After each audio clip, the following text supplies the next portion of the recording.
Okay, we're just going to make a quick start to try and keep us on time for the rest of the day. So it falls to me to introduce Simon Harland. Simon's from Replay Clinic based in Belfast. He was the lead physiotherapist for the Commonwealth Games and travelled with us about on the Gold Coast leading the team of physios, and that was a really good experience for us. Ultimately it worked really well, and we felt that all the preparation we've done to work with the physios really paid off in the long run. Simon has about 20 years experience. Okay, I know he has at least 15 because I met him first when I was 18 at the Sports Institute myself as an athlete. Along the way he's worked with Arsenal Football Club, Ulster and Irish Rugby, and the Sports Institute of course. We also know that Simon's been a valuable and instrumental part of the performance team with Summer and Niall in that high jump as well. And we talked about performance teams and the performance trinity with coach, athlete and therapist, and we introduced that idea I think at last year's conference. It's been really interesting to actually see that in applied practice with Simon as an instrumental part of their team in the lead up to that World Junior Silver Medal. So pass you over to Simon Harland.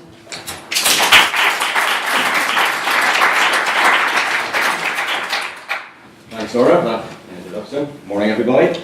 Thanks very much to Northern Athletics, Jackie, Tom and Laura for the opportunity to come along and have a chat with you this morning. I'm so glad you put me on after Fuzz, that's great. When you're all thinking about your stomachs, you've got a professional actor to follow who's been in the Royal Academy, so that's what I was hoping for, but that's the way it is. The good news is, because we couldn't get them to shut up, I'm only going to show you two of the slides, so we'll get through it nice and quickly. Okay, so my brief was kind of to talk about sort of common injuries in athletics, and there's lots of injuries, so we spend a bit of time in all of those injuries. It's going to be a bit boring for a start, but so I'm kind of going to do the overarching talks when we talk about load and how that applies to injuries. Okay, so we will, and you'll see as we go through the presentation, it's research based, so I'm not standing here making it up, telling you what I think. Okay, so it is based on research, not just my thoughts. Okay, so the idea for today then is just to set the scene a wee bit. So have a look at some of the statistics in track and field. We're going to talk about load, what that is, how that affects us, and then we'll talk about running, so some technical things. So I still see in even very high level runners who are competing on the international stage some common running errors that I'm surprised to see. So it's one of these things that it's a skill that we all need to use to run from danger, to keep ourselves healthy, but yet we don't really get taught how to run, which I find kind of what certainly did in my day, as you can see from my running pattern.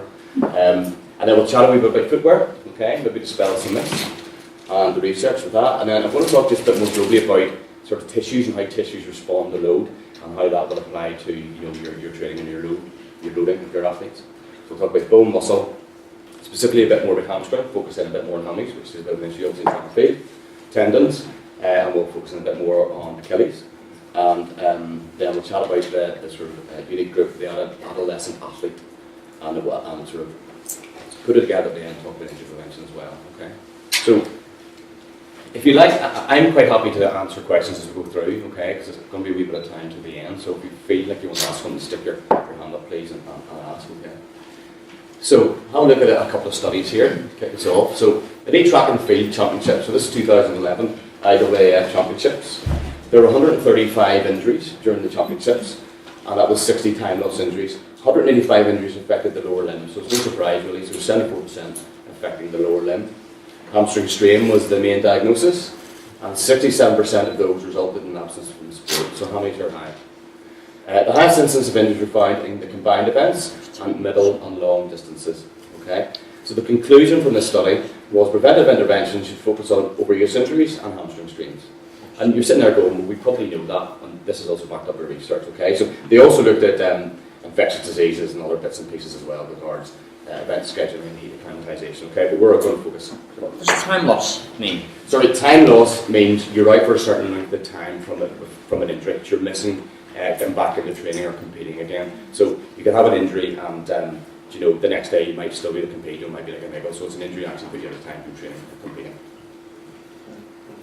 So this is looking at a slightly different cohort, okay, so like a younger cohort, and this was a study done in the States. So it's from 2008-2009 through to 2013-14, so a long period of time, and a huge number in this study. So 2,485 track and field athletes. We use something called 1,000 athlete hours to be able to compare apples with apples or sports with sports with regards to injury incidence. So if you think of other sports, we've got soccer here sitting at 8.5 injuries per 1,000 hours. So 1,000 hours of someone playing football, 8.4 injuries during that 1,000 hours of football. So if we look at athletics in this study, they had a 0.84 injuries per 1,000, which is actually fairly low, and compared to a couple of other studies we'll look at. We can go up to the likes of Union, which is 72, and actually it's probably greater. Like that study's a few years old, I think it's about 10 years old now, and rugby union is just creeping up a wee bit. So injury rates were higher in the competition versus practice for both sexes. Girls had higher injury rates than boys overall and in practice, but competition rates did not differ. Overuse, chronic injuries were accounted for 27.5% and 36.2% for boys and girls respectively, and the majority of injuries were lower limb. And sprints, distance running and jumps accounted for over 65% of all track injuries. So again, similar to what the previous study showed. How about across the sort of different events? This was a study where we looked at 52 weeks of data with some of the top 10 Swedish athletes. And they looked at male and female youth and adult athletes. There's 292 in the study, so a very big study as well. And they saw that there were 68% of the athletes reported an injury during that time. 68% within a year had an injury. Okay, so there's more chance you will than you won't. The incidence was 3.57 injuries per 1,000 hours, slightly more than the last study. 96% were non-traumatic, so that's associated with overuse, so it wasn't like a contact or a direct hit. And 51% were severe, so that means absence from normal training for more than 3 weeks. That's fairly high, so it's a fairly hefty input, or sorry, a fairly hefty dent to your training and competing during the year. 77% were lower extremity injuries, very similar across the 3 studies. Alice's most common diagnosis is Achilles, 70%, and strain or sprain of the thigh, 13%. Most use injuries were sprains of the thigh, ankle, foot, shin splints. And most frequent diagnosis sprinters with hamstring strains, no surprise, middle and long distance runners, Achilles. So there's a bit of a theme sort of developing here. Hence why I've kind of biased at the top a wee bit to these areas. And in throwers, low back pain, jumpers, thigh injuries with gradual onset and hamstring strains were high. And many athletes sustained multiple injuries during that study season. So there's a fairly high amount of injuries in track and field, primarily lower limb, and you're more likely than not. So if we can make a difference to this, does that make a difference to how we perform? Well, there was an interesting study done. This is Australian elite track and field. It was a 5-year prospective study. We looked ahead for 5 years. And the objective was really to examine the relationship between injury or illness to training in a 6 months preceding a major international track and field event. There were 5 consecutive international athletic seasons looked at. So it was 33 international track and field athletes, and that's the disciplines they're in. So there's obviously for a range there. And they had the results were likelihood of achieving performance goal increased by 7 times in those that completed more than 80% of their planned training. Pretty big statistics, tells us a lot.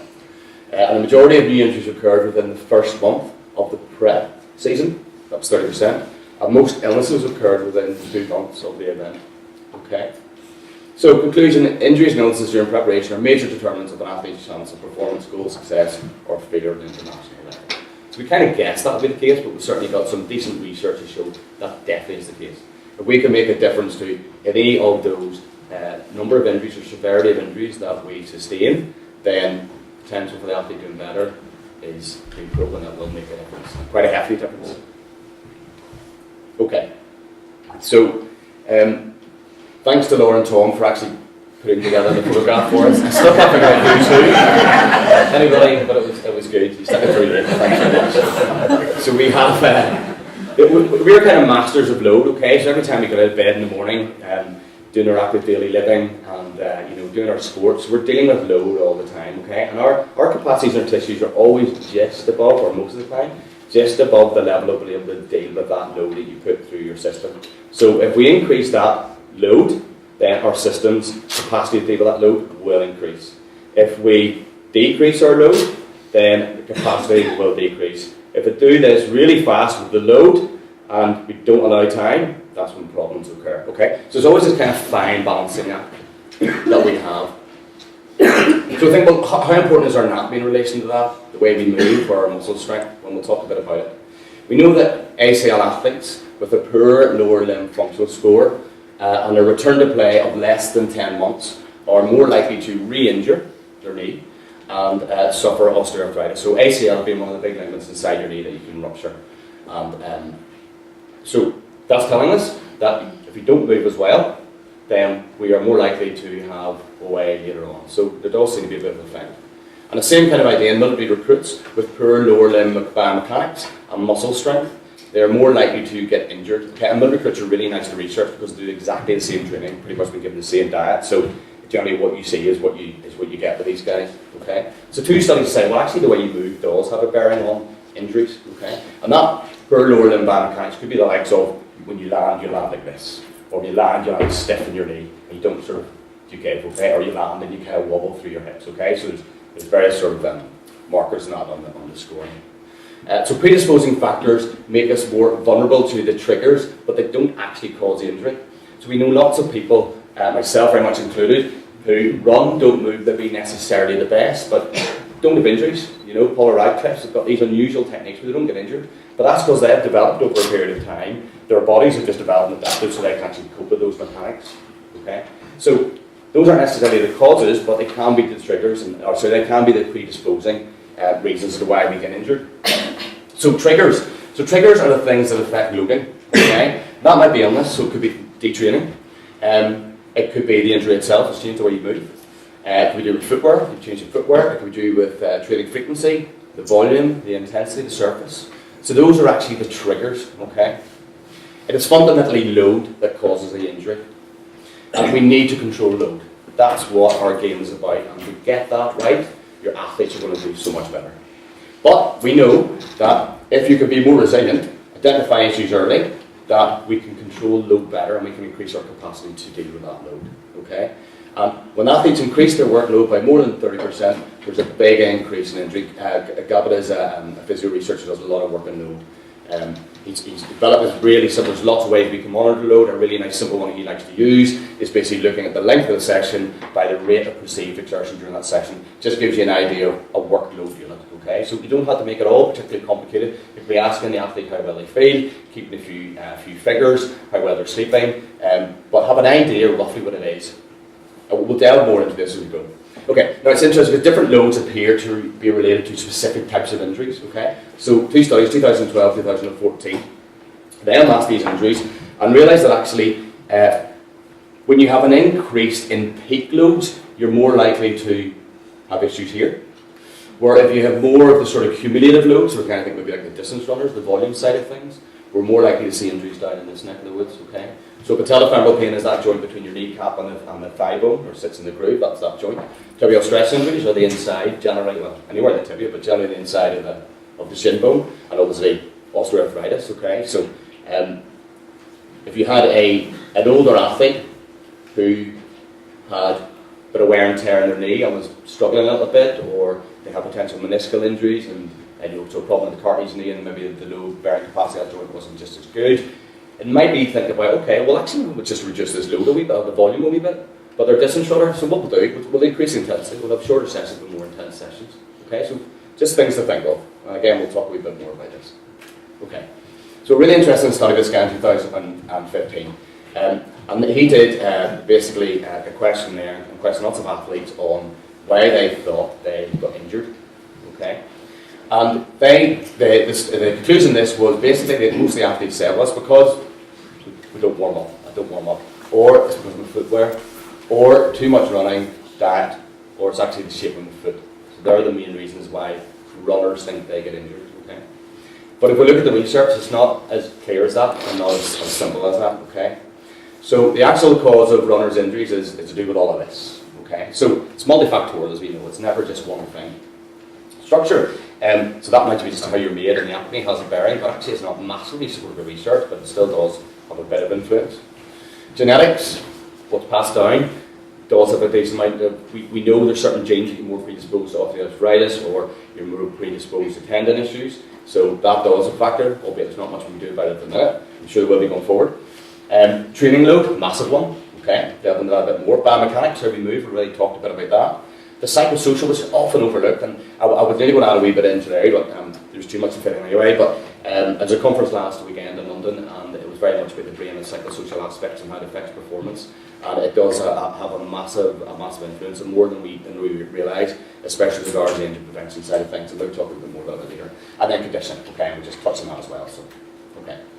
So in runners, consistent hard training equals less injury risk, and vice versa. So as we already said, under-training means you're more increased, or you've got more chance of being injured, okay? So it's all about chronic underloading equals injury. And that could be as simple as downtime in the off-season for 4 weeks before the indoor season starts. Your body will be reducing its capability to deal with those forces, and then you're coming back into that pre-season again, or that start of season again, and you wonder why you're getting these issues with regards to bone pain and those sorts of things. Okay, so maybe a couple of simple things you can do during that period that could make a difference to that, and then improve the amount of training and the quality of training you want to do during that time. So factors to consider with regards to loading and sort of running and cumulative body loads. Injury history. Okay, so has the injury resolved? Was the appropriate rehab carried out? So if the injury hasn't resolved and you're not moving quite the same, well obviously you're not dealing with that load just the same as well, so that could have a bearing. Was there enough rehab done? So we know pain is a great way of turning off muscles. So generally if there's an injury, there's going to be pain, there's pain that'll turn muscles off. If you don't specifically strengthen those areas again, then you're going to come back at a lower level, and again that could end up causing its own problems. Niggles means there's something going on in the background that's not good, and if you leave that, a lot of the times it bites you. So it's something to think about addressing. And niggles can change how you run, how hard you train or don't train, which can again affect how well you can or can't load. General health, there's lots of different medical issues can affect on that. Surfaces, so what surface you're running on and how often do you run on the road as opposed to onto the grass, opposed to be on the beach, where you're going to be competing. It can have a bearing. Shoes, orthotics, we'll talk a wee bit about that later. The volume of training, so how much you're doing, the intensities that you're doing. And there's a bit of research coming out now in our world with regards to intensities, and that running at the same speed all the time seems to be a bit of an injury risk with regards to picking up, or a bit of an injury predictor with regards to picking up injuries. Okay, where if you vary the speed, you vary the load and the adaptations on your body, and actually it makes you a bit more resilient to preventing injuries. So running at the same speed all the time isn't necessarily good. Thinking about elevations with regards to hills, running down hills is obviously a lot harder in our system. Occupation, we've got a lot of our athletes who are sitting studying or working all day long, and they're stuck in this position for most of the time, and yet we come out and expect to be able to do our sports for that few hours in a week, where they're spending 40 hours a week sitting in certain positions. So depending on what they're doing, a manual worker like a carpenter or someone on the road, their capability of dealing with stresses and loads is so much higher than someone who's sitting down all day, or someone who's their feet walking about, doing a cafe or doing a part-time job. They've built up a certain amount of resilience already in their system, okay? So thinking about how that could potentially affect what you can put through someone's system or not, lifestyle, hobbies, personal circumstances.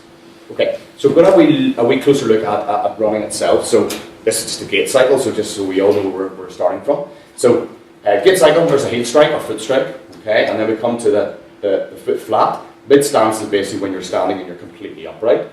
And then we've got the heel off, so just the first part when your heel comes off, and then we've got toe off when your toe comes off, okay? So just relate to a few of these as we go through a couple of these videos.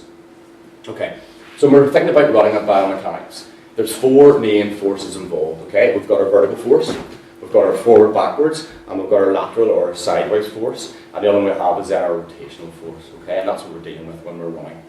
The 3 main loads to consider are rate of loading, the peak load, and the cumulative amount of load, okay? So the rate of loading is how quickly you load, okay? The peak load is how high that goes, at impact especially, and that's obviously going to be higher with speed work and with hills, makes sense.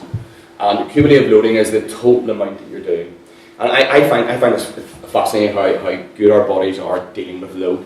So if you think an average idea of foot strikes in a marathon for marathoners, somewhere between 45 and 50,000 foot strikes, okay? And I was looking at this doing a bit of maths. There's a couple of papers we'll look at later on, but I've gone for a conservative average here. So if you think every time you land on one foot, there's 6 times body weight going through your Achilles, okay? 6 times body weight going through my Achilles. Now, 75 kgs, my body weight roughly, times this, 45,000, equates to, and divide that by 2, because we're going for one leg, okay, so that's for both legs. You end up putting that through your Achilles, or that, over 10,000 tons through your Achilles when you're running. It's ridiculous, isn't it? How many structures out there, materials out there can deal with that amount of load, okay? It is, and you think, if you could affect how you move, or one variable of that, how much difference that can make to that final figure? It could be really big, really big. Okay, so these are the 3 common mechanics we often see associated with injury. And I still see these at high-end runners as well as the guys who are just sort of developing or with kids, okay? So 3 are dynamic valgus or medial collapse, okay? So dynamic valgus just means a body part moving away from the midline. So if my knee was in that position, that's valgus. Or medial collapse. So it's basically just collapsing towards the inside, towards the middle. Overstriding, very self-explanatory, and crossing the line is basically where you're crossing, say, almost like one foot over the other, but we'll give you a few definitions here. So this is an idea of dynamic valgus. And this is where I'm going to go over to here.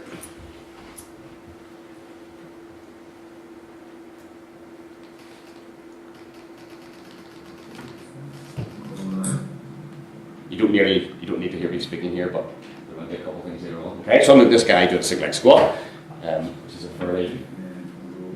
should be a fairly easy task to do. Look at that side. Which is the worst side?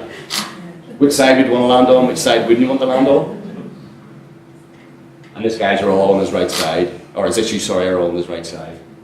So that's a fairly extreme example of dynamic valgus. So it might be much smaller than that, but if you add in that number of foot strikes, that could still have a big effect, okay? And if you take the force even further again, he struggles even more again. And he's quite stiff landing on that left knee, isn't he? He's quite, like a lot of time, the valgus, and then just really struggles controlling that right side, okay? So basically, dynamic valgus is what I explained. The hip comes in, adducts, the hip rotates in, and generally you get a tilt of your pelvis. So it drops on the side you're standing on, and very often the foot kind of drops in a wee bit, okay? It's often associated, and it's been shown to research, been associated with medial tibial stress syndrome, okay? So keep it simple, that's kind of pain on the inside of your shin, okay? Or kind of very traditional shin splints. Patellofemoral pain syndrome, that we talked about, and an ITB syndrome as well, okay? So when you land on your foot, like that, and you come in like that, what you're doing is you're lengthening, you're kind of bowing your Achilles, or sorry, your tibia. So you're kind of stretching this inside bit of your tibia, okay? And bones don't like to be, they like to be compressed, they don't like to be stretched, okay? Hence why you're more at risk then to struggle with any sort of medial tibial stress syndrome issues, okay? Because it causes a stretch on the inside of the bone. With regards to the ITB, if you land on one leg and this tilts, like where my ass I do, basically what happens is I'm stretching my ITB. My ITB attaches onto the side of my hip, right down onto the side of my knee. Okay, so I'm taking the distance from there to there even further. Okay, as that goes up the wide part of the knee, so I'm putting a lot of force through that ITB. And the patellofemoral joint, so instead of the joint running like this, all of a sudden it's running like that. So this patella slides up and down the groove in the bottom of your thigh bone, and you want to keep it fairly well in the centre. Clearly, if I do that with my leg, the mechanics of what's going on there is profoundly different. Okay, so this is an example. Okay, so it lands on that left side. Okay, it can be corrected. It takes probably a bit longer than some. And that's sort of a fairly obvious lateral pelvic tilt. And you can see how the knee's gone in, the leg's turned in, and you have to show off. You might see she might be breathing, she might not. You don't have to need to have all of these, but that's just the movement pattern that it would be, okay? So this very often comes about just because someone's always run like that, or maybe someone's developed an injury, and because of that, they've lost a bit of strength and they've kind of developed that. Sometimes it's because the muscles on the outside of the hip are particularly weak. So these muscles, especially the glute median min, the ones at the very back, so the glutes on the side, they're the ones that control us on one leg as we stand. If they're not working at all, I do this. When they work, I do that, okay? So they aren't strong enough. When you land, then you're more likely to go like this, you're more likely to make that happen, okay? So to improve this kind of thing, it could be something as simple as showing them what's going on, so a mirror in front on the treadmill, and showing what they're doing, disable Can you avoid doing that? Don't let the hip drop. Or can you see your knee drop in? Can you change that? Often that's enough, and you can make big changes fairly quickly just by giving them sort of feedback. Now, if there's a strength deficit there, it's unlikely to be just as effective. Okay, so most of the times you're putting some strength in, and you're also trying to change how they move as well, whether it's on the treadmill, or maybe you have to strip them way back and start with single leg work instead. Okay, so it might be supported single leg squat, unsupported single leg squat, starting to jump onto one leg and then kind of progressing through those. Okay, so it can be, and these differences are ultimately going to make a difference in performance as well. Okay, for various reasons. So overstriding. So overstriding is fewer than optimal number of steps per minute. That's the sort of definition. And it tends to vary. So our running cadence varies a lot just between individuals due to lots of different factors. Okay, and generally that cadence stays the same. It doesn't really change as we run faster until we get up to sort of the higher end, sort of 85 plus speeds. And even the sprinting speeds, it does change. But like right from the slow jog up to that speed, your cadence stays roughly the same. We just push further. So basically, it is the foot reaching out in front of the body. So the shin is inclined at heel strike. And if you see someone bobbing up and down an awful lot, it's a lot of vertical oscillations, that will make you think someone might be doing exactly that, overstriding. The impact forces tend to be higher with more inclined shin angle, and there's generally less knee bend as well to absorb that force. And the foot strike is further from centre mass. So if I say my centre mass is roughly there in my body, if you're landing there, the further that is, the higher the force is going to be up through your system. So increases load on the patellofemoral joint, on the tibia, on the femur, plantar fascia, which is like that leather in the bottom of your foot, hamstrings and patellar tendon. Okay? And that hasn't, unfortunately, oh, sorry, I wasn't meant to play that video. So I'll just show you. Carry, plantar best and overstride.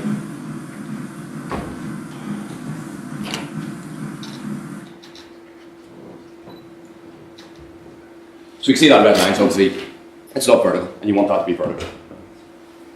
We're very close to it. So a high average vertical loading rate, okay, so this is a heel strike, okay, right the toe off. So heel strike, there's obviously this sharp rise in the amount of force as you initially hit the ground, okay.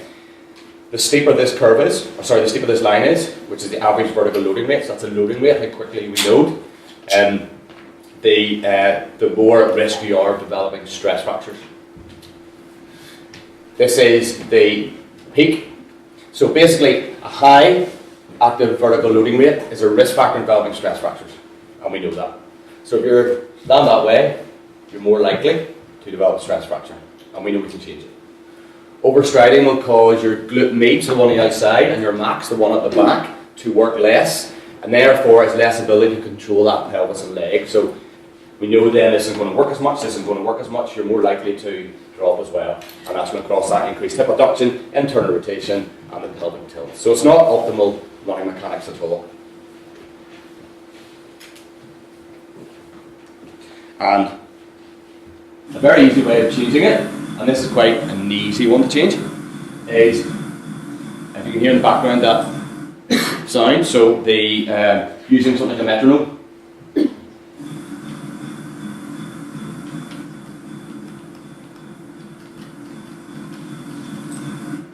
And you can see that shin angle is a lot more vertical than it was, okay? So average-ish sort of cadence would be maybe 160, 165. From a research point of view, anything more than 10 generally, it's really difficult to do, okay? Tall runners struggle to change their cadence even more, so somewhere between 5 and 10% increase in cadence is generally about right, okay? So if you think there's someone overstriding, and easy to look at, you know, our phones nowadays and video and things, you can see that easily and do a few markers and make a difference by using something as simple as a metronome, okay? And you can see the difference there from where it was. Okay, so the third one then is this crossing the line, okay? And basically it's defined as the foot strike or the heel strike ankle. So the heel strike ankle, or the foot strike ankle, being equal to or over the midline to the inside, okay? So there is an example there. So there's a foot to the inside of the midline of the body as it strikes down, okay? Rather than being here. So there's increased stress and strain on the ITB, because what you're doing is you're coming there, so the angle of force is for the knee to go that way, to bolt out the way. You're loading up the inside of your knee more. and that puts more pressure on the plantar fascia and the tib post stem as well, because this gives even more distance to land and force to cope with as you come down. Okay, and the tib post is a really important tendon, which we'll look at later on in the class, which attaches on here, comes up behind, and is very instrumental in controlling the forces of your foot landing the ground and that rotational force as your arch drops down and pronates. Okay, if you're bow-legged or if you're so like this, you're even more at risk, and you're going to increase those forces even more, because if you have a look at the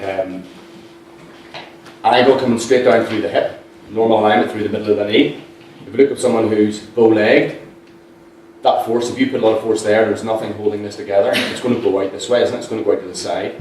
So you've got a leg like that crosses in the midline, you're massively increasing the forces through the inside of that knee joint. Okay. Also, as a result, because you're crossing over there, you're more likely to laterally weight bear on the outside of your foot, so you're more likely to land on the outside of your foot, and that puts a lot more force on our fourth and fifth metatarsals, so those long bones as they go into the toes on the outside of the foot.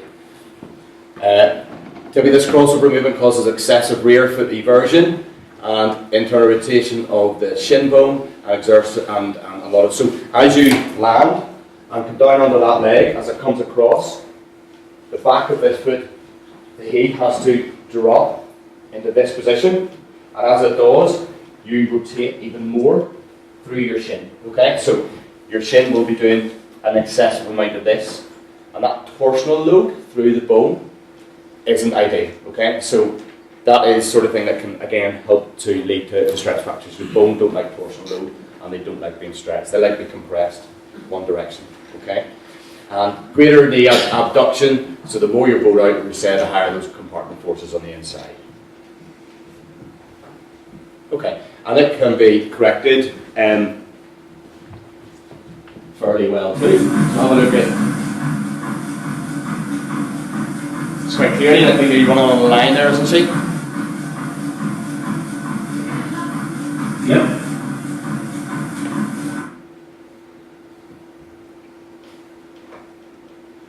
It's an easy one to do, so if you're on the track, you just run with your feet either side of a line on the track.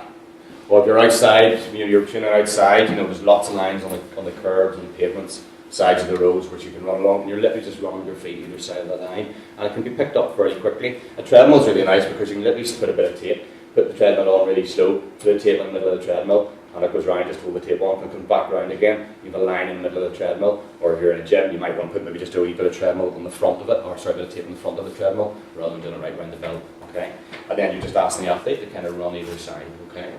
And we'll talk about some of the practicalities of doing some of the return to running. Increasing the cadence also makes a difference, okay? So it tends to reduce that as well, the crossing the line as well. So this is an example of, this guy actually a couple of months ago. He's done, I think he's done 5 runs now at this stage. So this is where he was before.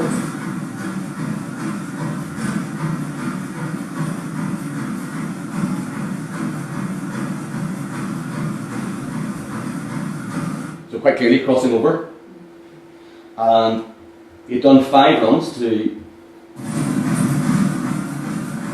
He's not there yet. It's not really easy for him, but he's clearly much better. He's got an ITB problem on the right hand side, and I don't know if you noticed, but on that right leg, he's bringing the right leg more in front of his left and left in front of the right. Okay, and that's going to be part of what we're going to do with him. It's not the only thing, but it's certainly a fundamental thing for him. He's a keen runner. Would you say that he has a leg length discrepancy? Does he have? I can't remember if he does. Sometimes you will see that. Yeah. Because that's what jumps to me. Yeah. Is the way his recruitment of his left hamstring was engaged far greater than his right. I can't remember if he does off the top of my head. I'm not sure. Definitely something we looked at though. Yeah. So how does changing your running technique affect your body load? Okay, so changing your cadence is a very popular one at the moment. Sometimes it is a good thing to do, but it's not always. But increasing your step rate or your cadence tends to, instead of very stable, we said that. So if you increase your step rate, it generally decreases the load through your knee. It generally decreases the load through your patellofemoral joint, so in the front of your knee. And it causes a small decrease in that hip abduction with your leg collapsing in. And it actually helps to increase the stance width a wee bit as well, or your step width a bit. You can use a metronome, as we talked about. There's lots of technology out there now as well. So maybe good to do with athletes who are struggling with knee issues, especially patellar tendon, or meniscal, ITB, or pain on the outside of the foot with that sort of crossing over. Okay, it can help. Be aware of glute and hamstring forces there will be greater, so you might want to train your athletes for that as well, and just think about those areas.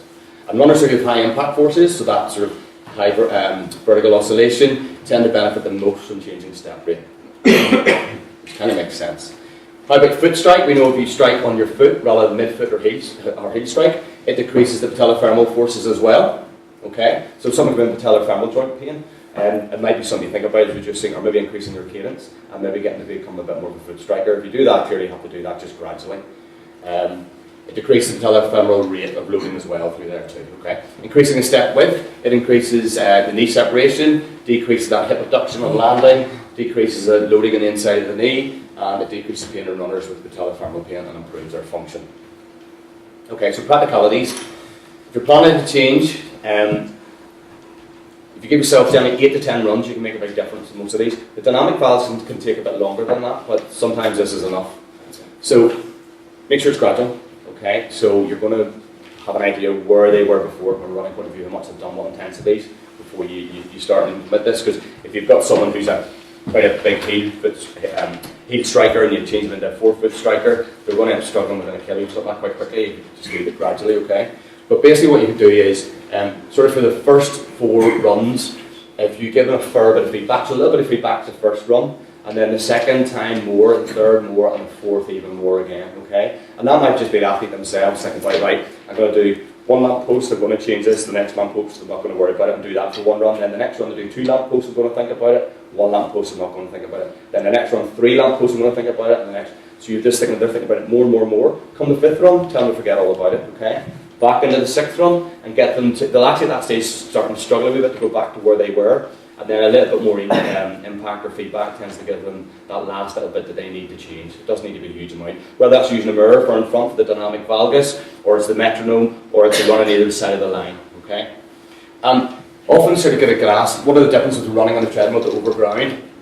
There aren't that many really, so hence why looking at someone in the treadmill is really quite reflective of how they are overground. It's very similar. The main difference is being there's a slightly shorter stride length, 3 to 4 centimetres, not obviously depending on your legs and your step a wee bit. And you land with a slightly flatter foot. So if you think there's someone who looks like a fairly short stride length on the treadmill, then they probably do have. Distance runners use a lot more their calves and quads. Where you get into sprinting, it all comes up around more the flexors, hip flexors, the adductors, and the hammies. Okay, so footwear, I get asked all the time about, well, what would you advise for my foot? And it's kind of hard. There isn't research really here at the minute to show us a huge amount with regards to advising. And you go into footwear shops and they'll get you on a treadmill and have a look at your feet, they'll do all these different tests, and then they give you certain shoes. And these shoes are certain motion control shoes, or stability shoes, or cushion shoes, or ones with rockers. It's kind of hard to know what to do. So we look at a couple of studies being done. This study was analysis done to see whether prescribing running shoes on the basis of someone's shape of someone's foot influenced their injury risk during military basic training. Okay, so again, a nice cohort to sort of look at. And they basically got put your foot in some water, and then you step on a bit of paper and just see the imprint of their foot. Okay, so this is obviously a flat foot, sort of fairly moderate foot, and a fairly high arched foot. There were 1,042 Air Force trainees in this, so 930 males, 346 were female. And basically, after the feet were examined, they were randomised into an experimental group and a control group. Okay, so the experimental group were assigned to either a motion control shoe, a stability shoe, or a cushion shoe to match the shape of their foot. So motion control if they had a really low arch, stability if they had kind of a medium arch, and like more of a cushion one with a high arch. Okay, the control group received the same shoe as the stability one. Okay, so there's your motion control. This is your stability. And then that's sort of the cushion shoe. Now, we look at the results. There's little difference between the experimental group and the control groups in injury rate for either men or women. And the injury rates for specific types of running shoes that were compared, there were no differences. So it didn't make any difference to what shoe you had on. So selecting running shoes based on arch height was the conclusion of the study, saying that there's little influence on risk of injury in the military from a basic training point of view. What it did show actually in the study is people coming with lower aerobic fitness or were smoking were predictive of having an injury. If you had athletes and all the videos you showed, if I'm not mistaken, every video you showed, one leg was different to the other leg. Correct? Yep. So therefore you changed the shoe to accommodate the bad leg, but therefore you've overcompensated the good leg. So surely the logic would be support the bad leg and leave a neutral shoe for the good leg. But we're still not sure what it does when you put those shoes on your feet. No, but you put it on both feet, whereas if you put it on one foot, you couldn't make a conclusion. Because your problem wasn't the crossing the midline was on one side, not on the other side. Yes. Do you think putting those shoes on, it could potentially make a difference across the middle? Having one that supported and one that didn't would be more logical to me. Yeah. It's definitely something worth doing. Whether or not it make a difference, I would be very sceptical. Right. If it's an ingrained motor pattern that they've done, I'm not convinced if you change something about your foot would change it enough to make enough of a difference. Okay. Yeah. Sorry, what looking at. So this is another study done by Rand et al. In 2010. And they looked at classified foot type and randomized into 3 groups. Okay. So there were 51 in this group, so they kind of had a neutral foot, kind of that sort of middle sort of arch height, a braided foot, kind of flat foot, and there were 18 in the sort of highly pronated group. Then they further just randomised them again into the neutral foot. They gave them a stability shoe, a motion control shoe, and a cushion shoe, and they did that the same with each foot type. And then they underwent a 13-week half marathon program. So in the injured, or the results for this were there was 32% were injured during training. Okay. And actually, the motion control shoes, the risk of injury, regardless of foot type, seemed to be higher with motion control shoes. And that included the highly pronated shoes, so the feet are even flatter. So allegedly, the sort of shoes that these are designed for, there was a higher chance of being injured wearing these shoes in this study. So overpronation may not be related to risk of injury, was their conclusion from this study. So how about shoe drop? Because we know there's a difference between the front of the shoe and the back of the shoe. So we've got something called stack height, which basically is the thickness of the sole. So this is an example of a shoe with a fairly high heel drop. So at the back of the shoe, the stack height's 27, it's 17 here. So it's 10 mil drop. You've got a 5 mil drop, so more like a sort of a racing flat. You've got like a sort of a shoe here with no difference in heel drop between front and back. And then you've got like a real minimalist shoe with, again, no heel drop, but clearly a lot of stack height and not very much stack height at all. Okay, so they randomised these 577 runners into the shoes. Okay, so they give them a high heel drop shoe, a 6 or a mid, and then basically none. And then they had given them 6 months of running and had a look at injury incidents, and there was no difference. Okay, and there was like 10.3 injuries per 1,000 hours, so it's a very well conducted study because you'd expect to see something like that. So stack height didn't seem to make much of a difference with regards to that. Now, I have to say, there's a few caveats. I'm not convinced I'd be wanting to get somebody with an Achilles issue to jump into a stack height or into a really flat shoes. They will have issues because you're changing what is going on in that Achilles quite drastically. But if we look at some of the studies, there isn't much evidence for shoe prescription. Okay, I think there are some individual factors that you can change that can make a bit of a difference, but it's not a one thing is for everyone. Okay, so I think things are important. Are the width and the toe box are very important. Okay, so comfort's the number one. Comfort, aesthetics, price is generally the way I go. Pull the insole out and stand on it. See, does it fit your foot fairly well? Avoid large change in the type of shoe that you've had before. So I think going from a shoe that's a fairly high stack height to a low one, I think you will see a difference to someone who's got a bit of a niggly Achilles. You definitely will. So there are personal recommendations that might be worthwhile doing. If you've some stress on the inside of your heel there, I would say that there is a bit of definitely a reason for putting something on the inside of the shoe to deal with that. Okay. So we will have we chat about some tissues. I'll have to crack on a bit. So this is a big issue nowadays. Really, I think we're seeing more and more stress fractures than we used to, especially in our younger athletes. Between a third to 2/3 of competitive long distance runners have a history of bone stress, so it's pretty prevalent to say the least. The chance of sustaining another bone stress injury the following year in the same group is between 4.9 and 21%, again fairly high. And particular concern is the high recurrence rate. So half of track and field athletes report bone stress injury at least once. Okay, and half of these and distance runners tend to be down in the shin. The location of the bone stress injuries depend on how that runner loads their bones. So ultimately what you have is that a certain amount of bone loading causes bone strain, which will cause bone damage. That's how our tissues work. If there's bone damage, and the damage is related to remodeling, and basically if you have an imbalance between that remodeling and the damage that's occurred, then you can accumulation of this damage, which can lead to a stress reaction, and this is sort of a continuum where it develops into a stress fracture and then eventually a complete bone fracture. Okay, if there's no damage, then you go back to here, back to the start. If there's a certain amount of damage, but that remodels and adjusts itself, you go back down to here again. Okay, so the stress reaction is just the start of a stress fracture. So from a scan point of view, you would see fluid on the scan, but not a distinct fracture line, which is what you'll see with a stress fracture. And a complete fracture is when it goes right through the bone, and it can be pretty drastic, to say the least. So most injuries in bone are related to a change in training. The ground reaction force, that rate of impact, appears to be the most related to the bone stress injury. Poor movement patterns increase the risk of developing it, so there's a higher peak internal rotation and leg collapsing in. As we showed earlier on, you're more likely to develop bone stress injuries in the tibia. Implementing a running program too rapidly or frequently thought to be a central issue in developing bone stress injury. Muscles appear to be protective in the role of developing bone stress injury. So muscle cross-sectional area and strength have both been shown in clinical tests to decrease the susceptibility to developing bone stress injury. So it gives us a bit of credence for potentially implementing strength and conditioning program for distance runners. Okay, there's definitely some mileage in that. Large epidemiological studies, easy for me to say, of bone stress injuries have failed to show an association between injuries and training surface.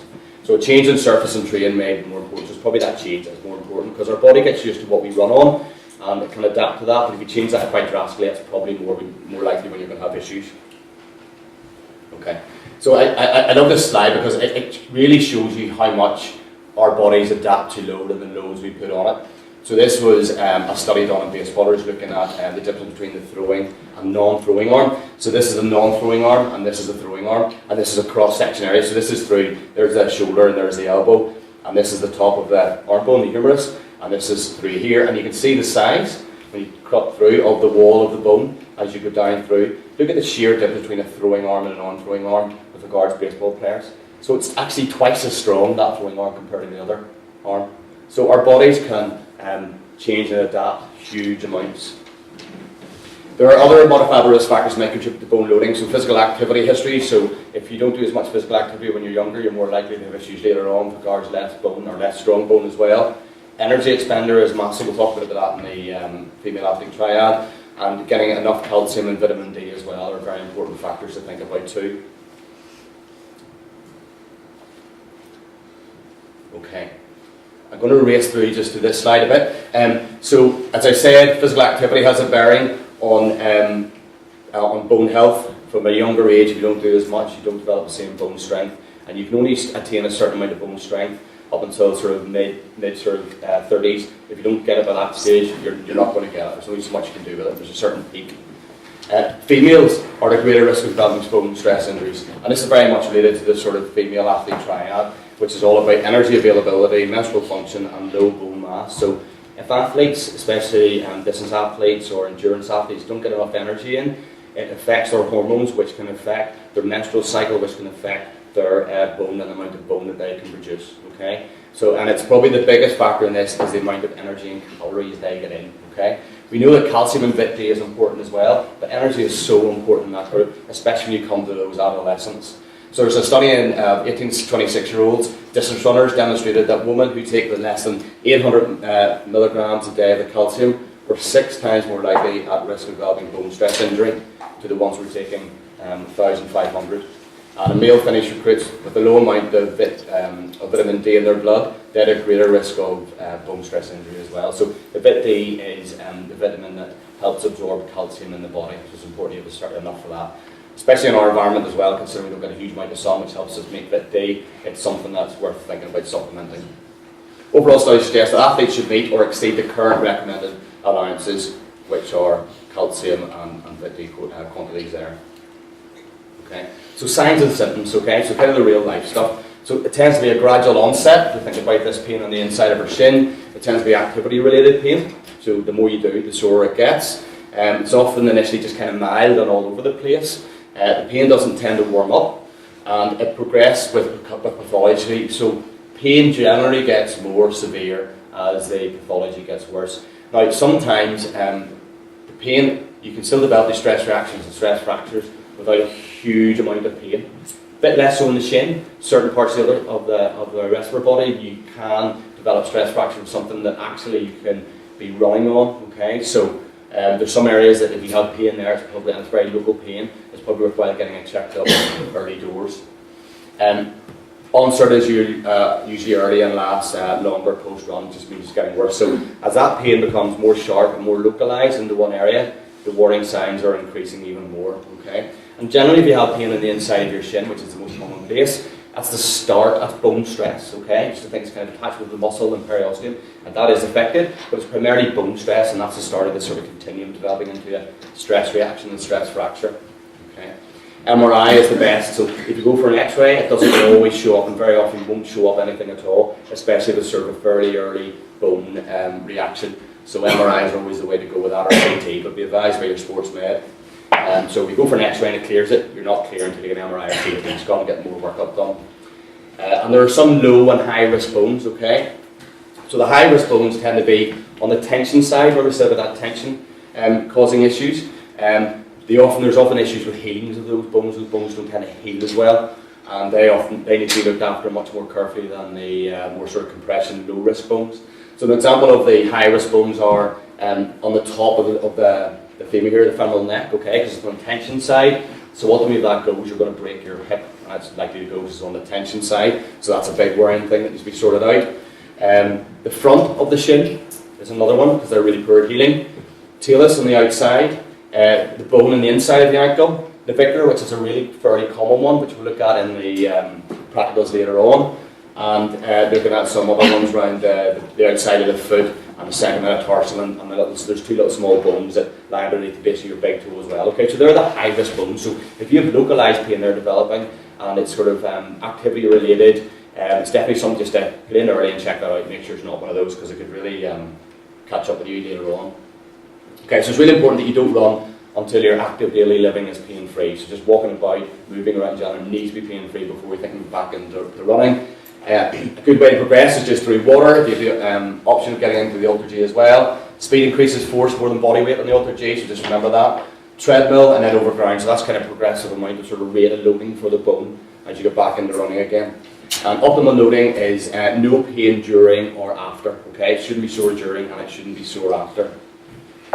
Bone tolerates cycles more than tolerates the magnitudes that we've said. Okay, so more foot impacts is better than sort of higher rates of loading. Okay, we know that increasing the cadence, calf and quad strength, knee flexion range can be protective in helping that bone. More than 100 impact cycles, we don't really get too much more bone stimulation. Used to think in the past that distance runners must have really, really strong bones, and they do have fairly strong bones, but they're not going to have anywhere near strong bones as people who jump further and put higher impact forces through their bones. Because more than 100 cycles of impacting, the bones don't stimulate really much more to get stronger. Okay, and there's ways we can kind of use that, getting back into sort of during a rehab, back in running after bone stress injuries. Night pain's not a good one, so if you have pain at night when you're lying or just at rest, that's not a good thing. Definitely need to go and check that out. And as a rule, try and avoid non-steroids, anti-inflammatories for most bony soft tissues, because we know it does have quite a big effect, or certainly a bit of effect, on healing rates on those tissues. We just sort of said about that off-season, we know that the capacity of that bone will drop if you don't stimulate that. So it might be something that's doing some of these, every day while you're off for the sake of taking a few seconds to keep. Someone who's had a previous stress fracture or stress fractures the season before, they keep their bones taken over during the off-season, so you're ahead of the game when you come into the start of training again. Okay, so take homes, address how athletes move. Okay, we talked about the 3 ways. Strength is important. If it's a second bone stress injury, then you need to go and get that checked out. If you've had more than one, go and check that out with your doc or with a sports medic. Okay, if there's a family history of osteoporosis, delayed or absent periods, medical review is definitely advised. Okay, Perfect consideration should be when you're changing some sort of variable, whether it's onto a surface, changing the shoe type, changing the intensity, and appropriate loading while resting from activities, aggravating activities. So there's certain things you might be able to do, but obviously not doing the things that cause your pain and aggravate it. And if in doubt, get in early. Okay, so talk a bit about muscle, a wee bit about tendon. This should be a wee bit shorter. So muscle, most of you will notice, but we'll just go through it so that you're all on the same page. So muscle contraction type, we've got concentric, so that's my muscle shortening. As I lower a weight down, the muscle is lengthening, that's eccentric. If it wasn't working, the weight would drop, okay? So that eccentric action is really important when we come to look at some of these muscles, okay? And you've got the other force is isometric, where actually the muscle doesn't change shape at all, it stays the same length, but it's producing force.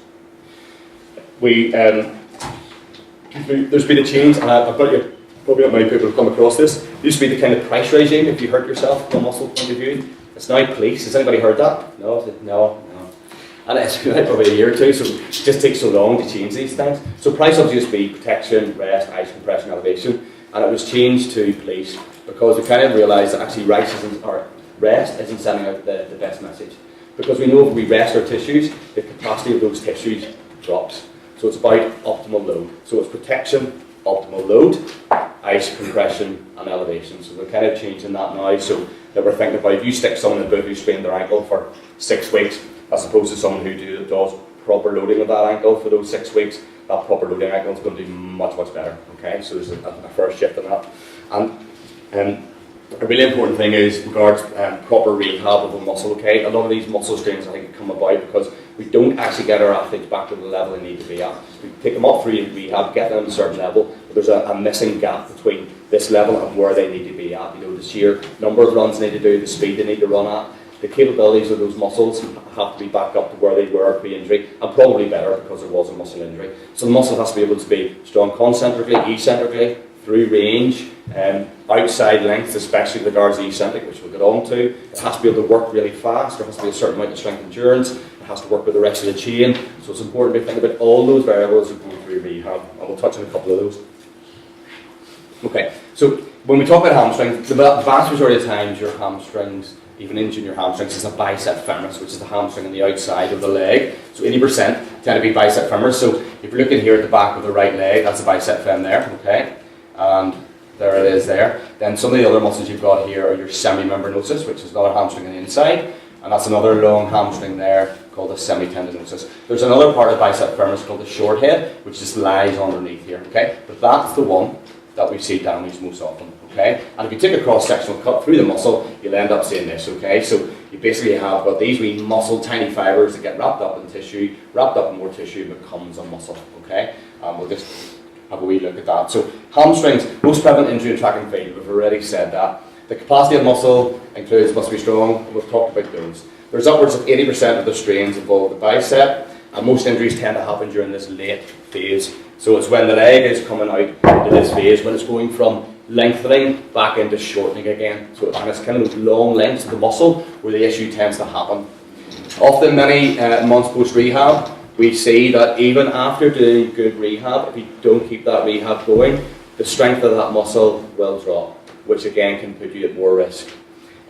Muscle wasting has also been found, eccentric weakness, and shortened fascicle length seems to be a bit of an issue. So I kind of showed you the little sort of muscle fibre there. That gets wrapped up and you end up with these bundles of fibres together, and that's called a fascicle, okay, which is a certain length.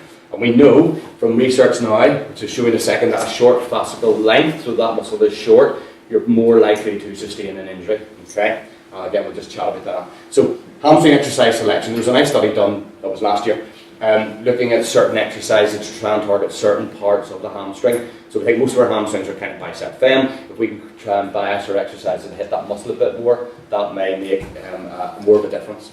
So hip extension eccentric exercises are more selectively targeting the bicep femoris, which is the one we want. So hip extension being this movement here, okay? So eccentric means it's lengthening. So this kind of a motion through the hip is more going to bias that hamstring on the outside. I'll show you a couple that are quite nice to do.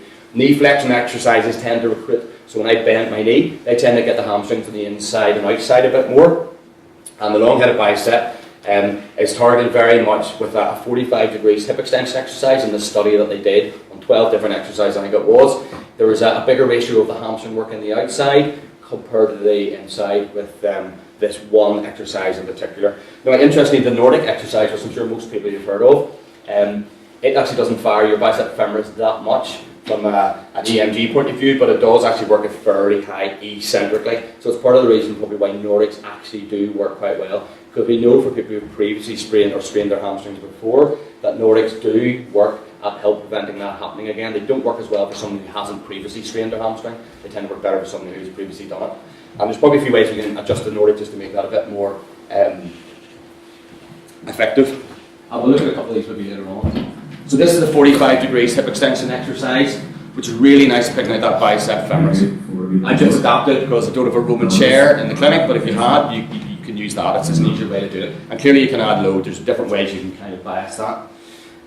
Again, just thinking about that same kind of movement, so that sort of hip extension, albeit Kerry kind of struggle a wee bit with this. Sorry. You get into an RDL position to try and create a wee bit of stiffness and high eccentric lengthening at end range. Okay. Now I would prefer if Kerry's trunk stay bent over a bit more, stay inclined a bit more, and bar under closer legs. A few things would like to change, but it gives you an idea what the exercise is. And you progress that further again into doing the same thing as you move forwards.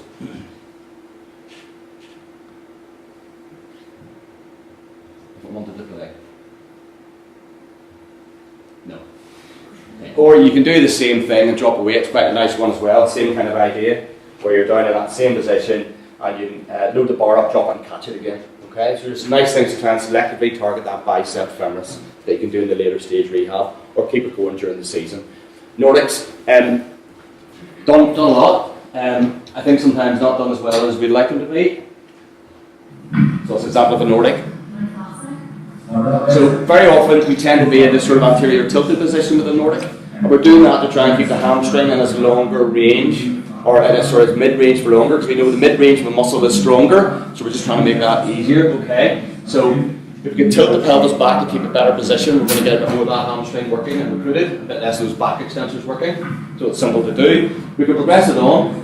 Nordic's nice in one way, but in other ways it doesn't really strengthen that hamstring in its outer range. It's kind of more like a mid-range exercise, and we know that outer range is sort of that risky area. So if you get, I'll get the grips of this, so if you get them just to be lifted off the floor a wee bit and start to put it out in the outer range a wee bit more. Or you could even add that in higher again and get them to get in trunk or sort of hip sort of flexion at the same time as well. We'll develop that even further, okay? And another nice sort of long, lengthy, eccentric exercise for that bicep femoris is something like this, which might play. That's basically a slider exercise. So Kerry's holding onto the bar there. She's got left foot, which is something sliding underneath her right foot, and she's sliding back because she keeps that angle the same on that leg. Okay, and you can increase the speed of that to make that more difficult, and it's quite a challenge. The test being with that is you try and keep that weight on the front leg rather than the back leg. So a couple of nice wee exercises really target that bicep femoris. Okay, and that's what we said about the fascicle length. Just an idea of what it looks like from an ultrasound point of view, and that's an idea of the length there. And we know it's kind of called this quadrant of doom. If you've got a short fascicle length and poor eccentric strength, that's not a good place to be with the guards or hamstrings, okay? And this was a study done looking on exactly that, how those exercises affected that. Okay. So tendons, I do like a tendon, I didn't used to, I do now. I've been quite lucky that I've worked with a couple of really good researchers, much cleverer people than me, and I've gained a lot of knowledge from them, which is super. So a few pedantics here, but these pedantics are important. In the 80s we used to call it tendonitis, and some probably still do. Another term we throw out is tendinosis, tendinopathy, and this tendinitis. So what's the difference? Well, tendonitis, itis in the end of anything sort of implies inflammation, okay, which is like a triphasic thing where you go through this process and these certain chemicals there, etc. And we know that's not the case in tendinopathy, okay, or in tendon issues. Tendinosis means you see changing from a structural point of view. If you look at an ultrasound or an MRI, okay, it doesn't tell you if it's sore or not, it just tells you there's changes from a scanning point of view. And tendinopathy, this term we tend to use more because this means there's pain in the tendon and there's something not right with the tendon, okay? So we know the process is more a degenerative process rather than it is an inflammatory process. Why does that matter? It matters because Itis and inflammation sort of implies rest and passive treatments and passive therapy, and we know that's not successful for tendons. We know it's the other way around. We need to load tendons to get them better. Okay? Paratendinitis is where you've got the covering around the tendon, and you treat that very different to how you treat a tendon itself. And that's an example kind of what the paratendon looks like there. Okay? So you've got the tendon is made up of thousands and thousands of these wee kind of collagen fibrils, which are all like wee tiny mini springs. Okay? We used to think in the past the tendons were stiff, and your muscle does this and the tendon stays still. But actually, and if you look at how the calf complex works with the Achilles, there's a lot of stretch and give and spring and elasticity, and actually the muscle doesn't change shape massively. It contracts and it contracts and it contracts at certain times. It's about timing to use that elastic energy and that spring in the Achilles. Okay, so it's a different way of kind of thinking. They're not stiff. It's not that muscle doing all that length. It's actually the Achilles storing the energy and releasing it, storing it, release it as you jump and you run. Okay.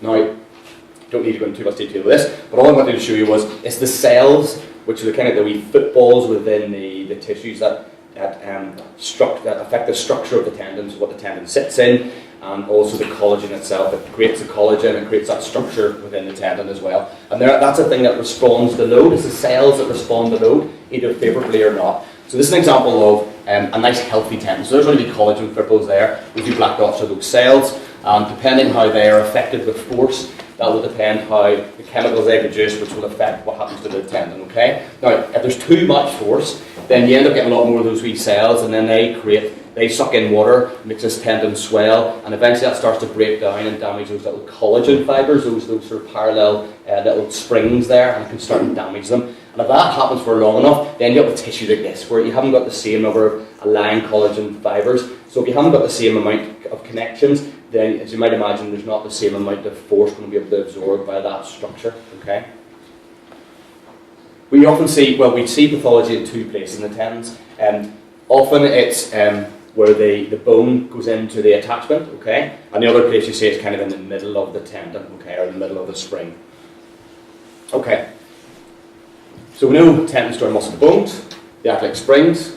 To give you an idea of how much work is done by the calf and by the Achilles in a jump. In a squat jump, 23% of the total calf work is stored as elastic energy in squat jump, 17 in squat in a counter movement, and nearly a third in a hop is that elastic recoil.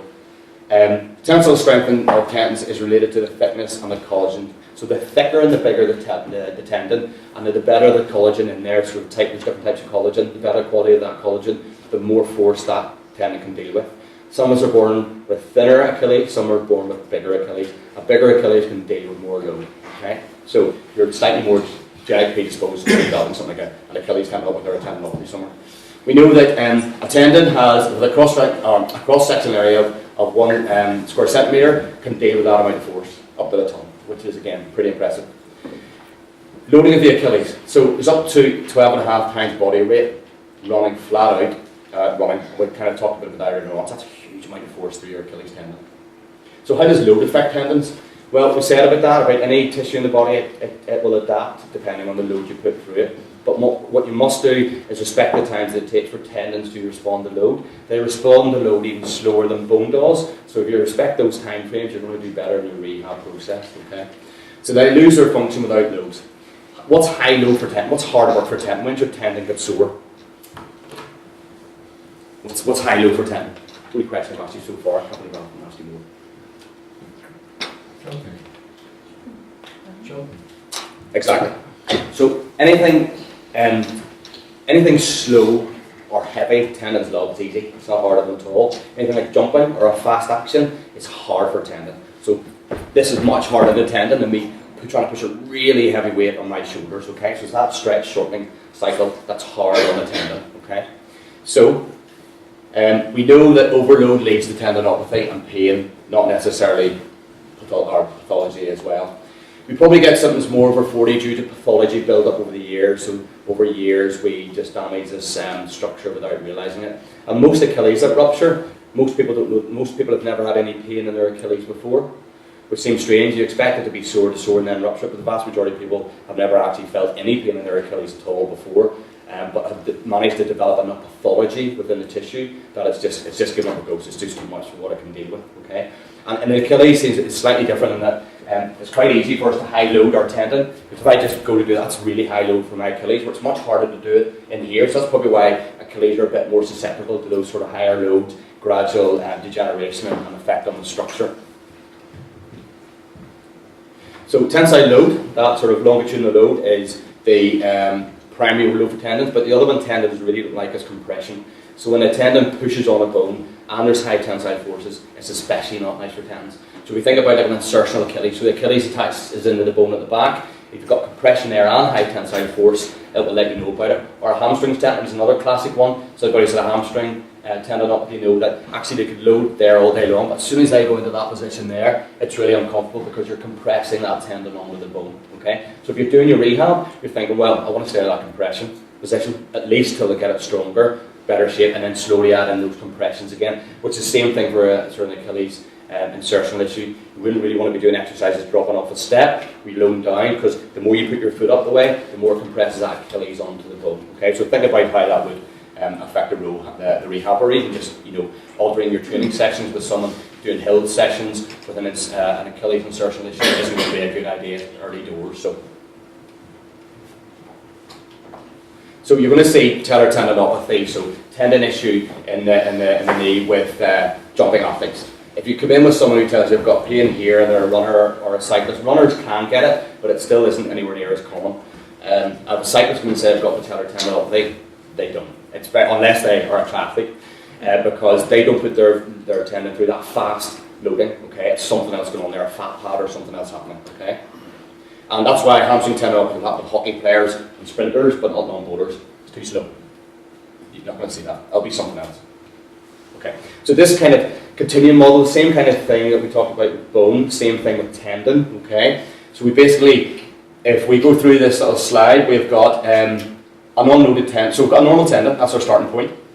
If we excessively load this, so much so that the tendon isn't used to that increase in load, we get something called a reactive tendon. The tendon gets really angry, a bit of water in there, and it'll be very sore, and if you keep going, it will get worse. So you'll end up then affecting the structure of that tendon if you don't do something about it. So you'll start to affect the collagen and damage some of the collagen in there. And if you leave that long enough, eventually over a period of time, you'll end up with that sort of degenerative damage within the collagen structure. Okay. So if you've got a normal tendon and you don't do anything at all, you unload it, well then the capacity of that tendon decreases. Okay. If you've got optimal load on that unloaded tendon, so you just gradually load it and respect the time it takes for the tendon to respond to load, it will be happy enough and it'll go through this cycle of loading and unloading normal tendon. Okay. So it's all about this kind of optimal load and strengthening. That adaptation will happen as long as you respect those times. So the main take home just from this slide is tendon pain tends to be very local. So if someone comes into me and goes, yeah, my pain's here, I was told I've got patellar tendonitis, let's say. I would go, no, okay, you might have. Where is your pain exactly? And I go, yeah, it's there. I'm like, okay, we'll see. It's maybe not. Straight away I'm thinking it's probably not tendon pain. Because somebody's tendon goes, yeah, it's there. It's just on there. It's in one place, it's very local. So if someone comes in describing the pain here or here or here, I'm very suspect that it is actually patellar tendinopathy. Okay.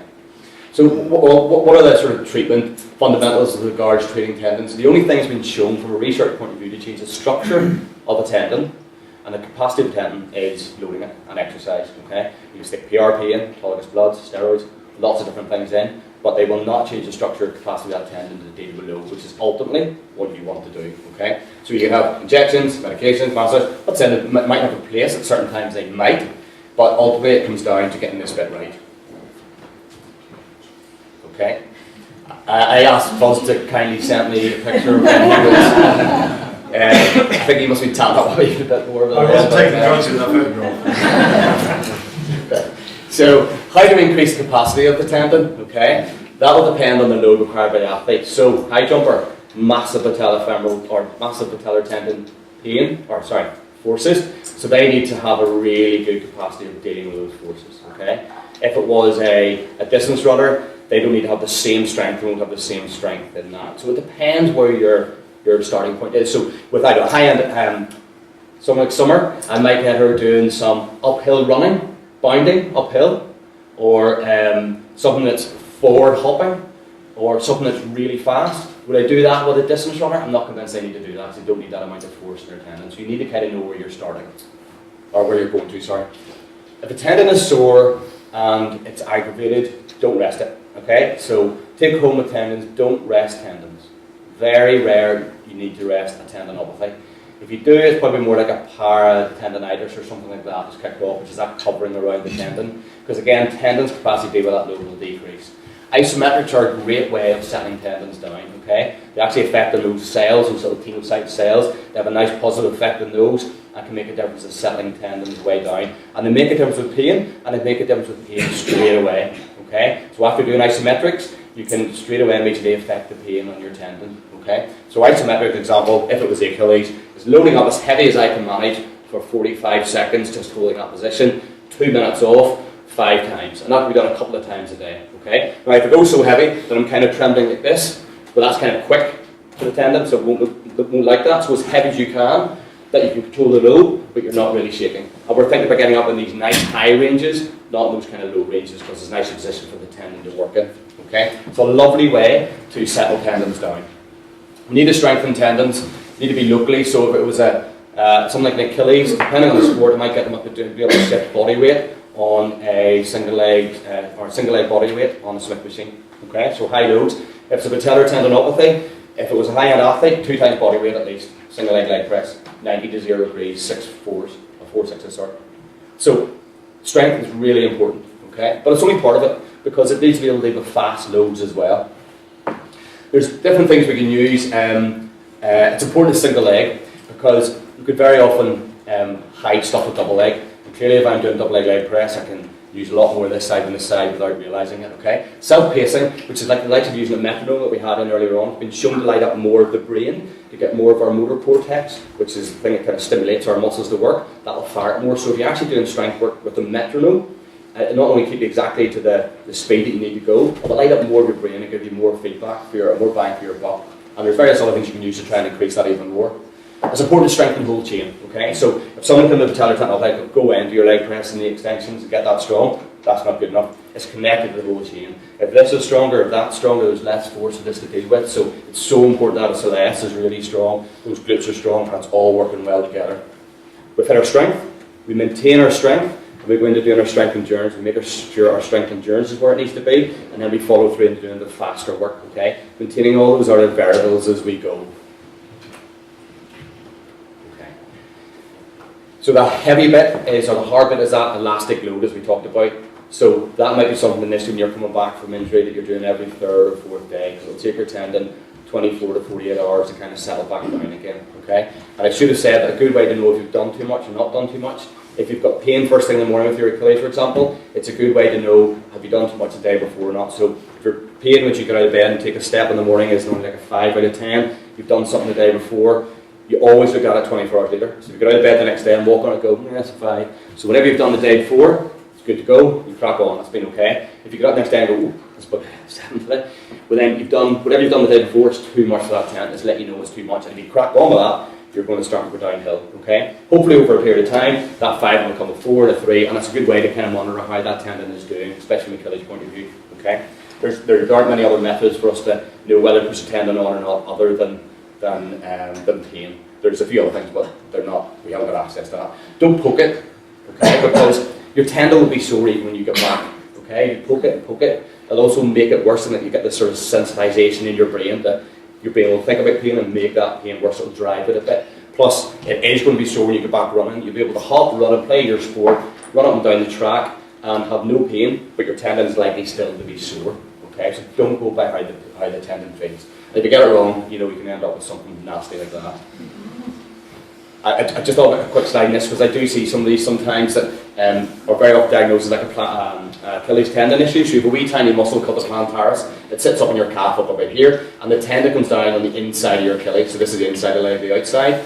And that little plantaris can cause all sorts of issues, okay? It's often diagnosed as like an Achilles issue, but if you've got pain just on the inside of your Achilles, it's a bit swollen, it's locally a bit tender, then you probably have something called a plantaris, which needs to be treated quite differently to the Achilles. It's a tendon issue, but you treat it a wee bit differently to the other one. So just to keep minds up for that my Achilles isn't getting better, what's going on, the pain is very local, okay? Okay, so a little bit about the adolescent athlete. So we know that adolescence is a period of profound physical, psychosocial and cognitive change, okay? So the main changes of puberty dominate at the early stages, and it's more the sort of cognitive, psychosocial, behavioural development in the later stages. Patterns of musculoskeletal injury in these guys is very different to would be in a normal sort of mature athlete, okay? And primarily that's due to the growth plates that they haven't fully fused, and the bones in those growth plates are the sites of vulnerability as opposed to the tendons and muscles. You won't see anywhere near the same sort of strains that you would in sort of adults. It'll be more you pull the bone off, or there's issues where those bone growth sites are, okay? But a common thing you'll see obviously is like so the unscrewed slatters where the tendon is attaching into the growth centre for the shin, and that's a weak spot, and that's why you develop issues there, okay? Or if an athlete at this age and they're a sprinter and they get sort of a sharp pain up in here, it's a good chance to maybe pull the bone off a little bit. It's going to be sort of a avulsion issue because that's the growing centre for the bone in that area, and that's where the tendons attack. So just keep your minds open to those sort of things happen. It mightn't be just as straightforward. The majority of times, if you just get in early and sort it out, it's a matter of just downing tools a bit, and certain things, and they will settle, but it's just to be aware of them. With regards to the patellar tendon, there's nice research to show now that if you don't if you do an awful lot when you're going through this stage when the tendon is developing and changing, and you develop issues in the tendon at that stage, you're a lot more likely to have issues later on with regards to developing patellar tendinopathy. You're a lot more at risk. But if you don't develop those changes at that stage during adolescence, the chance of developing patellar tendinopathy are much more reduced. So it is important to get our loading right with these guys. We know something called femoral acetabular impingement, or FAI for short, which is an issue in the hip joint where you used to get sort of excess bone growing as the bones kind of hit together. It's seen a bit more frequently in kind of the twisting turning sports. If you don't develop it during adolescence, the chances again of getting it later on are much reduced. And this is the kind of thing that can end up leading to osteoarthritis in hip and issues later on down the line. So it's an important time, development time for our system, and we can avoid certain things and get the loading right so it's not too much. Then we can have dire consequences, or can have big consequences of what goes on later on. Okay. So this peak height velocity occurs earlier in females and later in males. So that's the time that they're monitoring the growth. All of a sudden there's a growth spurt. And at that stage, the skeletal tissue, the bones aren't just as strong, and you're at more risk of developing fractures in guys that age. So again, maybe something simple just to measure their height and see where they are, and maybe adjust the load accordingly. Often, see adolescents coming in, and I've always got my antennae up. As soon as an adolescent comes in complaining of back pain, thinking they could well have developed a stress fracture in their back, because up to 50% of adults with low back pain actually have developed something called spondylolysis. Okay, so basically what it is you've got a bone structure between this vertebra here and say the sacrum there, and you can see the stress being put through is too much for the bone, and actually developed a stress fracture in there. Okay, it's called a Pars defect, and that could actually lead to the slippage as well. Okay, so it tends to happen in sports more like a throwing sports, like javelin or something like that, where there's more twisting involved, especially side flexion involved. So you're loading up those back bits of your back, or the posterior, the back bits of your spine, and that's putting a lot of force through the load, a lot of force to that part of your spine, potentially when the bones aren't as strong at that stage in life. You talked earlier about the density of the strength of bone being stronger on one side of a thrower than it is on the other. What might the difference in weight be of the left side to the right side? Thinking about that bone cross-section you showed us earlier. What do you mean? The limb weight. The weight of the right arm compared to the weight of the left arm. And how that affects the... Well, obviously, I guess the stress, when you throw in and the way you throw. So I don't really understand the question. What I'm asking you is if you've got a throwing arm, yep. I think you suggested that the density of the bone is much higher. Yeah, stronger, yeah. And hence the strength of the bone. Yes. So what I'm asking is, what would the difference in weight of the limb be compared to the non-throwing arm? Oh yeah, from just how much it weighs. From how much it weighs, just that point of view. Yeah, it would be more, but then you're going to be stronger with regards muscle will be on that side as well then too. I just wondered if you had a statistic on it in terms of twice as heavy or 0.5 heavier than the non-throwing arm. No. Don't. And I was going to tie that to the throwing and the I guess the moments and the couples involved with twisting and turning when you're throwing from one side, like in the javelin. Yeah.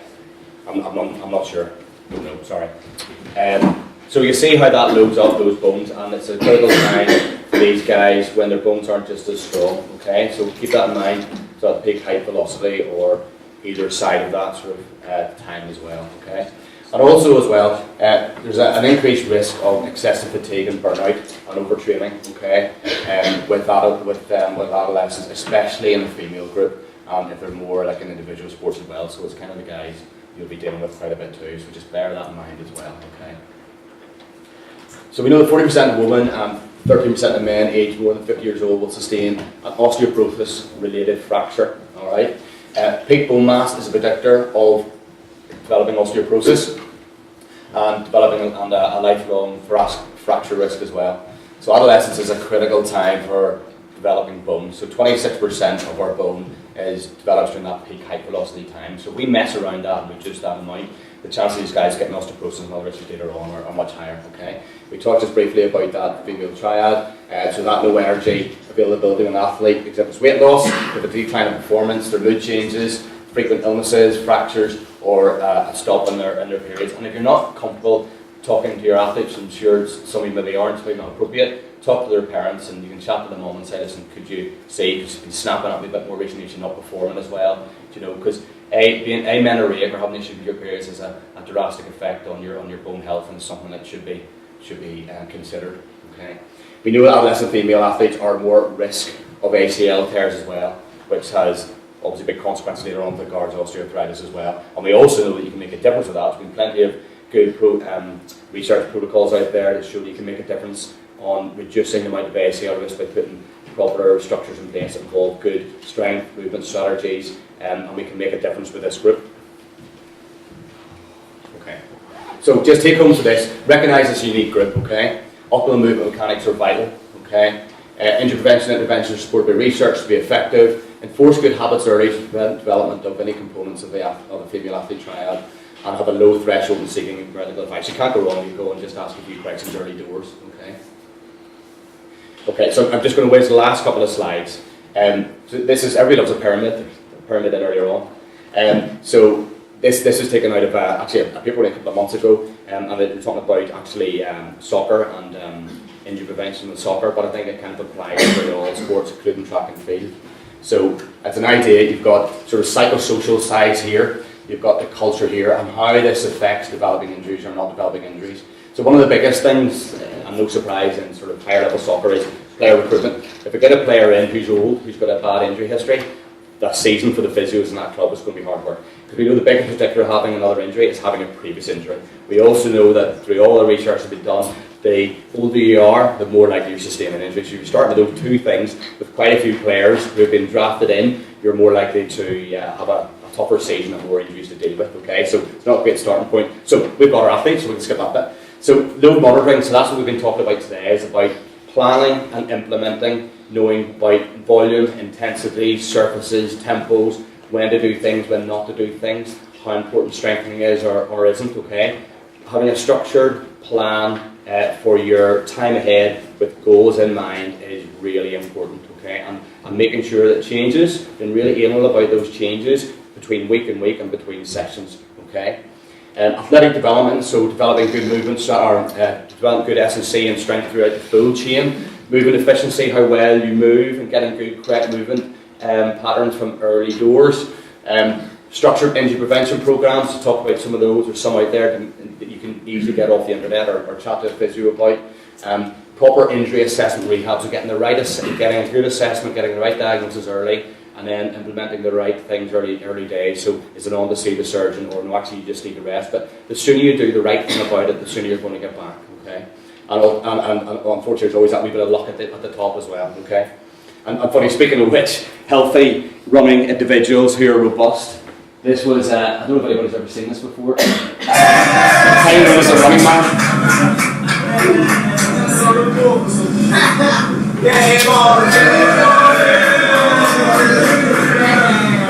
So this was, we were pre-season in Vietnam, and we were out with the team, the Arsenal team, doing sightseeing. It was very rare thing for us to do. And all the guys were running beside the bus, realised it was Arsenal and the team next door. Couldn't believe it. And the guys were loving it. There was a lot of guys running, hitting trees and banging in the cars and falling by the wayside. And so all the players were encouraging this. Yo, come on, keep looking up and banging. But this one kid, very astute, kept going. And he was the only guy left going at the end, and he was running, and he was running, and he was running, and the guys went, get him on the bus. Get him on the bus. So they got him on the bus. Nice PR post for Arsenal as well. So they got him on the bus, and he met his heroes, and got a shirt signed, and saw all the players. It was lovely, so benefits of being fit. But the next day, so it was actually 2 days later, we were playing Vietnam 11 in their national stadium, and he gets introduced, brought out in the middle of the field, gets introduced to his country, saying this is a guy the other day who's been all over the news and all the rest. So it was great for him, brilliant. And that's where I thought it ended, until 2 weeks later we played our first game at the Emirates. I was coming out of the dugout and went, how you doing? And they'd flown him over, Arsenal had flown him over, and took him out in the middle of the stadium, in the middle of the Emirates, said hello to the crowd there, and then taken off the pitch and had a nice day upstairs and all the rest. So there's lots of benefits for being fit and strong. That's basically the key for it. Alright, so I've got a bit of a platform just to get a couple of things off the chest. I'll feel a bit better for this when I do, okay, so it's going to be a bit of bugbear stuff. So, Fons was talking about this earlier on, best interest of the athletes. Egos, know-it-alls, get in the way, and it's a real bugbear of mine. So that open mind, being pleasant and open and always learning and trying your best in the best interest of the athletes rather than for yourself is what it's about. I don't need to tell you guys know this, but it's something to see too often, these personalities out there who can just make life difficult for athletes and take the best away from them. So always remember it's in the best interest of the athlete. That's what we're all about. Sexy bits. So there's too much in the way of sexy bits out there. Nice trainers, marketing, they do it so well with regards to these colours and that colours. I get sold for as well. And skins and all these different fancy tapes. I'm not saying there's no place, but the place they have isn't anywhere near as good as getting all these other bits right. The hard work and the hard yards are always the thing that work every time, and being clever about that as well. Lack of single leg work and single leg bad sports I find just strange. So we have so many else explain. I say, well, what are you doing? I say, yeah, I'm doing deadlifts, I'm doing squats, I'm doing cleans, I'm doing stuff. Great. What else are you doing? I'm doing the knee press. I'm doing right. What else? I'm jumping up on the box. I'm doing right. Doing that. Yeah, I'm doing a bit from the middle, and then from the guns. And I went right. Guns is good. Not sure about the rest. So we spend running. We spend you stay on one leg all the time. Okay. So the majority of the training we do, more sports we do, we're on one leg. But how much time do you spend just training on one leg? Okay, that's not one leg either. Okay, that's one leg. So I have this gripe that we should be more focused on being on one leg. You can hide lots of things being on two legs. It's much harder to hide it on one leg, and our system works so much differently being on one leg. So if you're not, implement your single leg stuff, and we can talk about that later on the group one as well. I'll feel about that. Right, nitty gritty. Last couple of slides. So what's more important, strength conditioning or prehab? Obviously the stuff physio gives you, that, I'm only joking. So obviously they're both as important, aren't they? But there's no point you doing the best S&C in the world if you're injured. So it's about identifying risks that you might have, working with your coach, working with your team to address those, to make yourself more robust, to be able to deal with that capacity of load that the S&C guys are going to give you. Too often, I've got athletes coming into me following a really strict strength and conditioning program, but not working on the bits they need to be working on. And then they're out, and we know what happens if we're out from training. We don't compete as well. Okay, so those silly bits and pieces that physios give you to do are very worthwhile. Planning, talked about that. Okay, what are the things we do most often? Then let's make sure we do them well. Okay, so have a think about that, because the things we do all the time, if we can make those really good, that can have profound differences. You think you know best. Fuzz kind of said this. Experts. I'm all about experts and setting to the right people and working with the right people, okay? So you might think, yeah, I think it's probably that, you'll be alright. Go and ask someone who probably knows. I would definitely go into an S&C guy, or I'm not sure about this, or the doc about that, okay? So go to the people who know the most. And if it's not improving or if it's affecting your performance, sort it out. Sort it out early, get in early. Move away from this reactionary practice. That's old school physio, okay? Come in with injuries. get in ahead of those injuries and be more proactive. And that close relationship between the coach, physio, strength and conditioning, getting that right team is just paramount, and working together in communication, which Fuzz is obviously has talked about. Finally, we get there. So we need to control load. We spent a lot of time talking about that. We need to build a system to deal with that load. We need to instill good running mechanics early, the basics, the foundations.